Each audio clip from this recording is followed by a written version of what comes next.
Good morning, everyone. This is Megan Rogers with Indiana SHIP, the State Health Insurance Program, and I am joined this wonderful Wednesday morning with my lovely co-host Susan Spilly from Indianapolis with SHIP. Good morning, Susan. Good morning, Megan. Good morning, everyone. Thanks for tuning in this morning. So this morning, Susan has a wonderful presentation for us. Um, if you don't know, Medicare is not free. There are out-of-pocket costs with your medical and your medication part of Medicare. And there are some very important programs out there that can help you save your Medicare dollars. So Susan is going to educate us on those programs and talk about the requirements in 2026, because every year those income and resource numbers do change, and usually they go up, which is a good thing. So Susan, I am going to take it or turn it over to you, but before I do, don't forget to chat in your questions in the chat box for Susan. I will be monitoring those, and we will make sure those questions are answered. If you tune in to watch the recording, feel free to still chat in your questions as Susan and I still monitor those after we are live. So Susan, now I'm going to turn it over to you. Thanks, Megan. Also, I'm just going to throw it out there. If you're watching this live or you're watching it as a recording, you can always reach out to us by phone as well. And Megan's going to put our telephone number to our call center in the chat.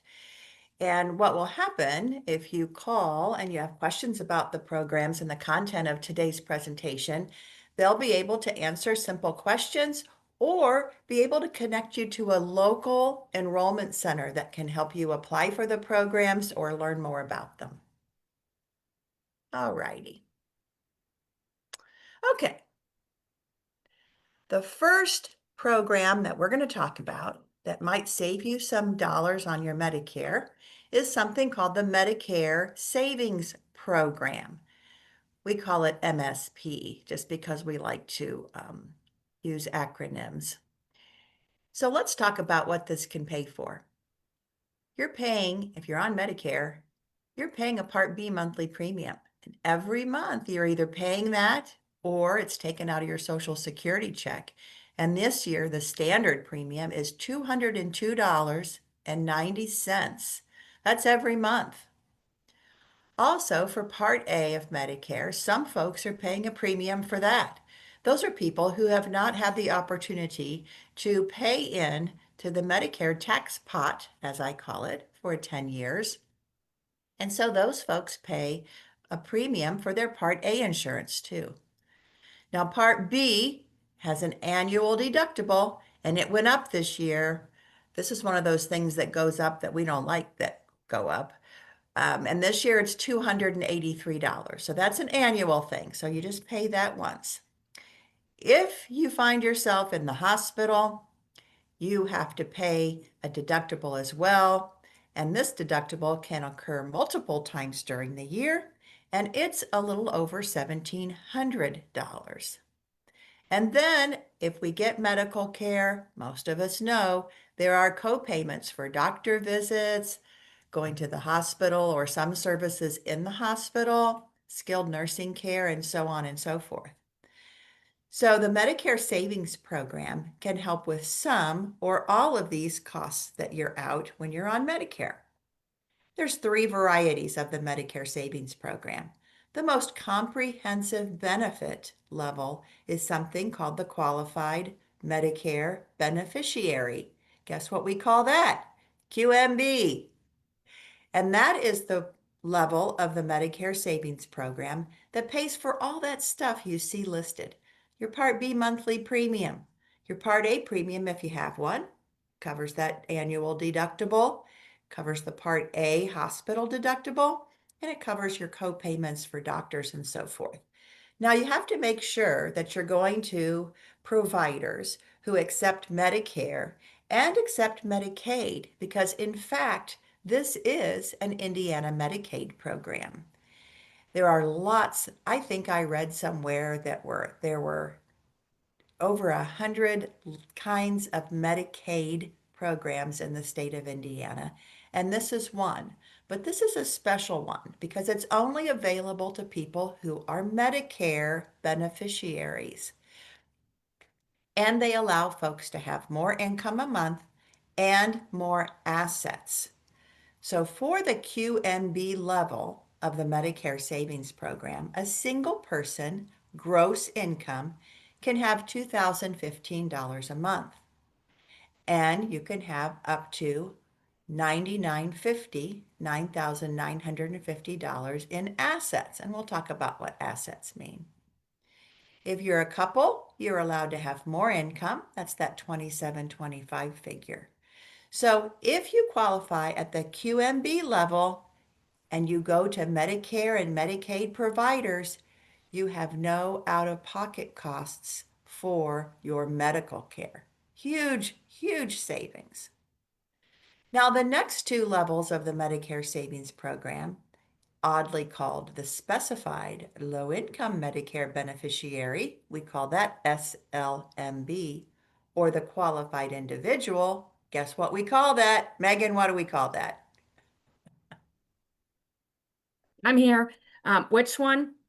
Qualified Individual. How do we refer to that? QI. QI. Hi. There we go. Those two have different levels of income eligibility, but they provide the single benefit of receiving payment of your Part B monthly premium. So even folks who make almost $2,500 a month can get that Part B monthly premium paid for. And who doesn't want an extra $203? How that works is Social Security just doesn't take that out of your Social Security check. So you get your full benefit. Now, let's talk about assets for a hot second. Assets don't include things like the house you live in or a vehicle that you drive. Doesn't count your personal possessions. The things that they do look at are more liquid kinds of assets.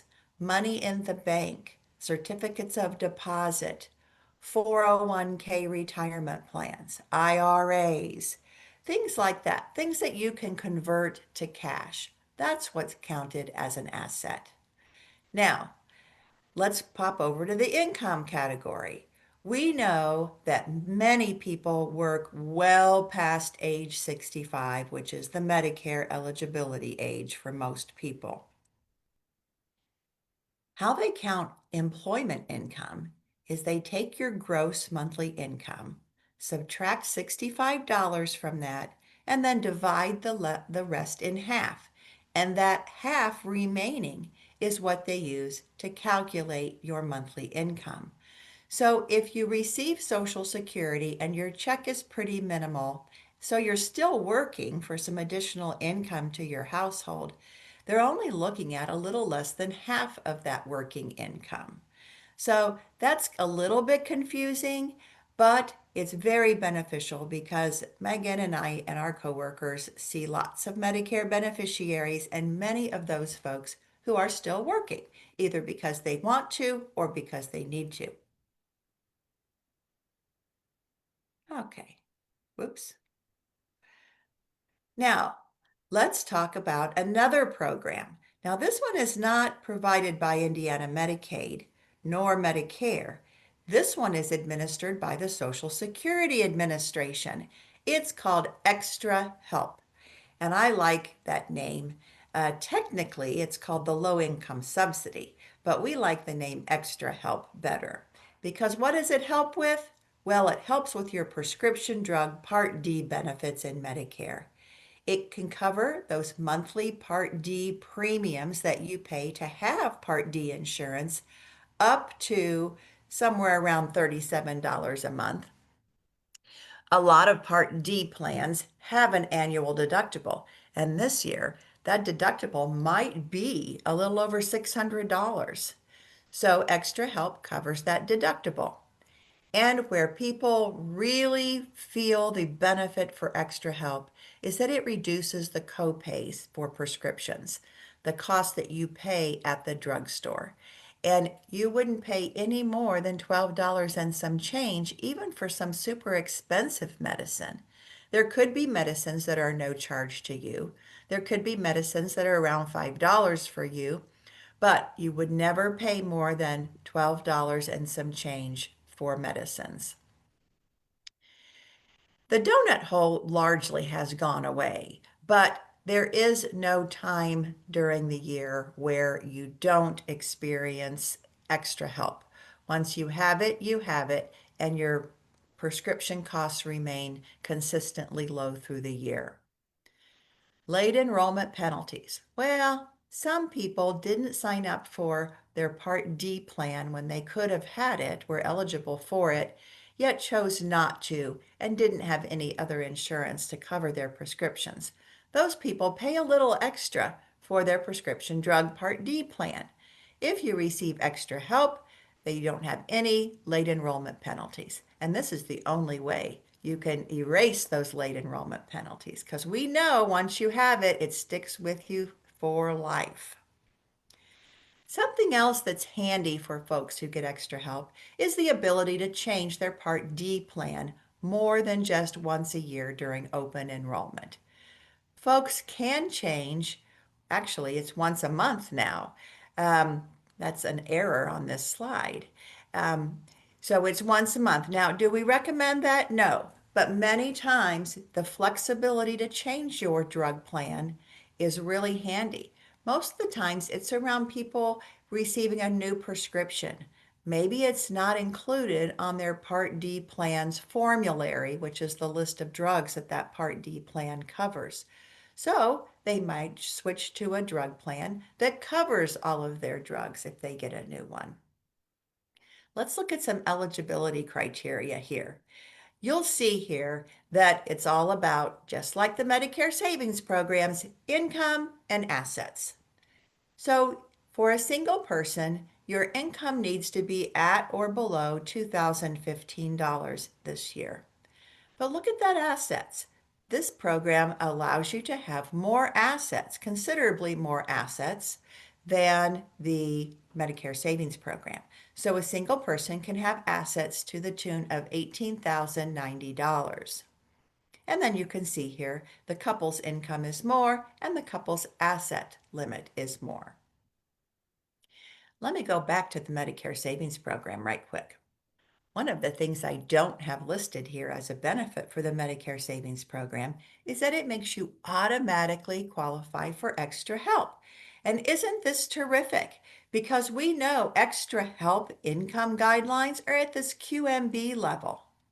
But even for the folks who qualify for the Medicare Savings Program at the QI level, those people who are making $2,500 a month about, they automatically receive extra help. So this income guideline here doesn't apply to folks who receive the Medicare Savings Program. That's a huge benefit. Now, there's one other program that's near and dear to our heart, and this is called Hoosier RX. This is a special program, as you can tell by the name of it, just for folks who live in Indiana. Initially, years and years and years ago, this program was started with tobacco settlement money. If you're old enough, you remember when the big tobacco companies had to settle with the states for various reasons because of their products.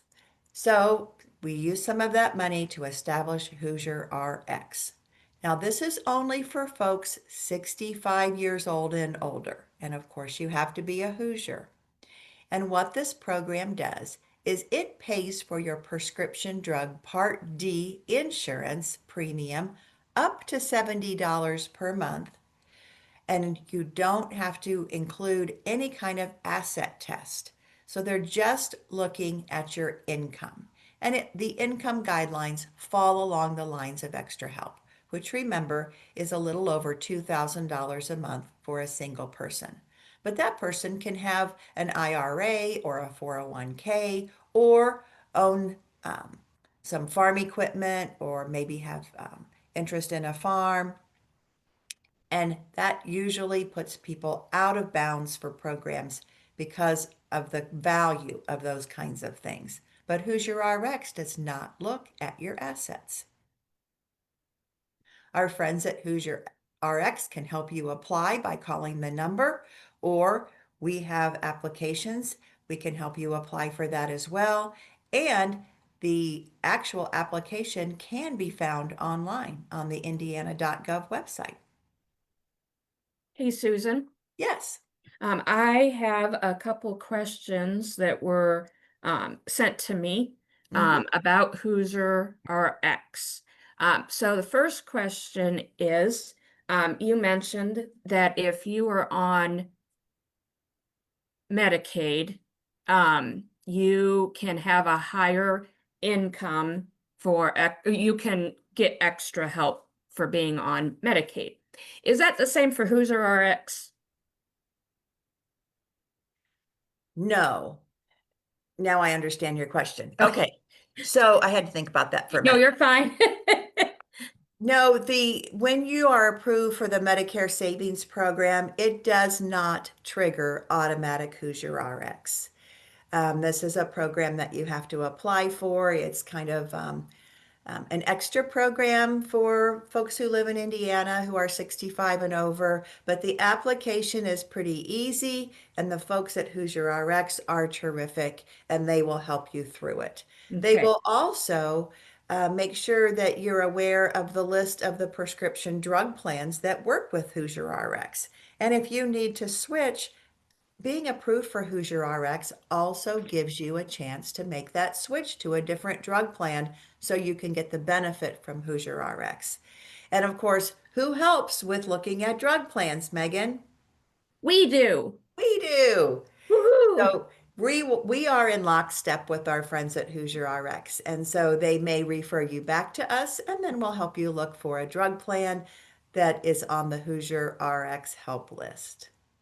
What's Wonderful. your what's your other question, So the Megan? follow-up question to that is Carol, who chatted in. She has a drug plan that is $90 a month for her premium. So can she use this $70 towards it or no? Right. What happens there is maybe a couple of things.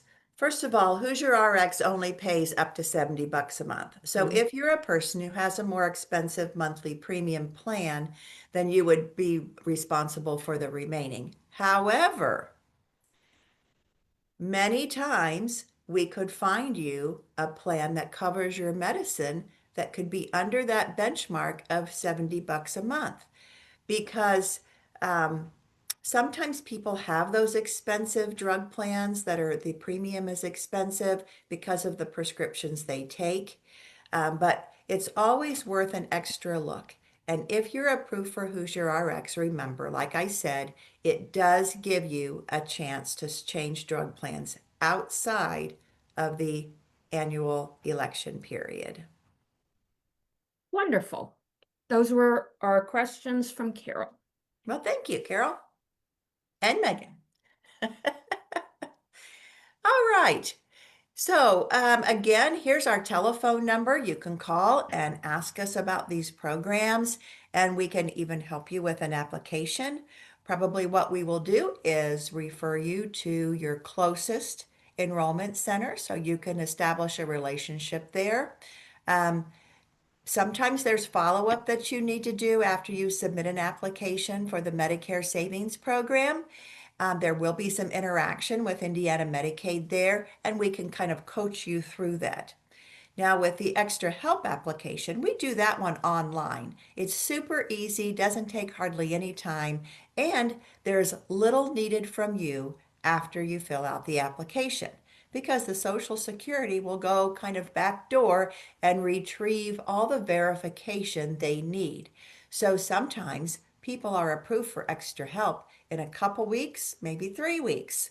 So it's extra help is super easy to get. Medicare Savings Program will take a tiny bit of effort on your part, but it's well worth the benefits.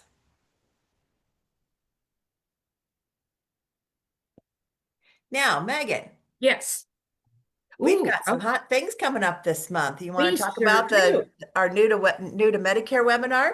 Yep, I would love to. So next Thursday, Susan and I will be on Zoom.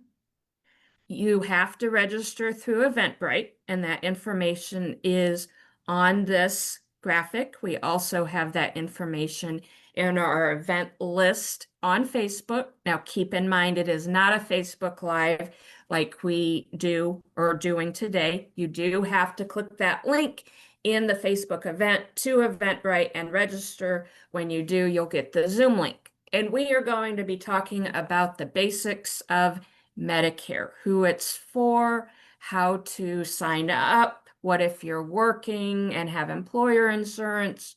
We're going to touch on our A, B, D Advantage plans and supplements.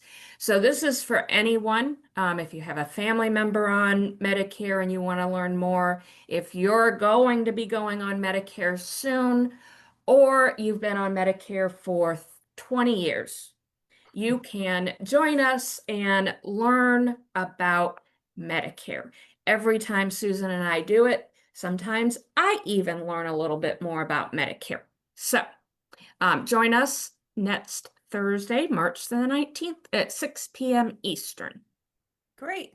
And another way that you can find this to register for it is just go on your search bar and type in Eventbrite Indiana SHIP, and it will lead you right to it. Good point, Susan. Thank you. Okay, how about the rest of this month with our Facebook Lives, Megan? All right. Well, next Monday we will be back and we're going to be talking about preventative health coverage with Medicare, a very important one to watch, in my opinion. Medicare wants to keep you healthy, and they do cover a lot of things at 100%. And we're also going to talk about when some of those items that are listed that are covered at 100% actually do not get covered at 100%. I presented on this yesterday at a Salvation Army, and we had some very lively conversations regarding mammograms, colonoscopies, and the Welcome to Medicare visit and the annual visit. It was fun. So Monday will be fun too. And then we are going to wrap up the month with the presentation that Susan did today, but in Spanish.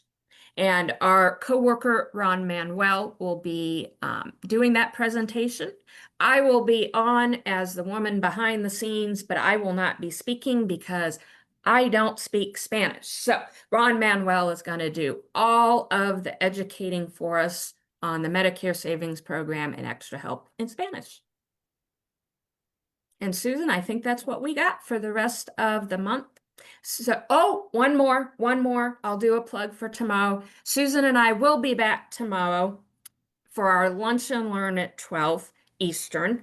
Susan and I are still learning that or remembering that we have those. We're used to the 10 o'clock time frame.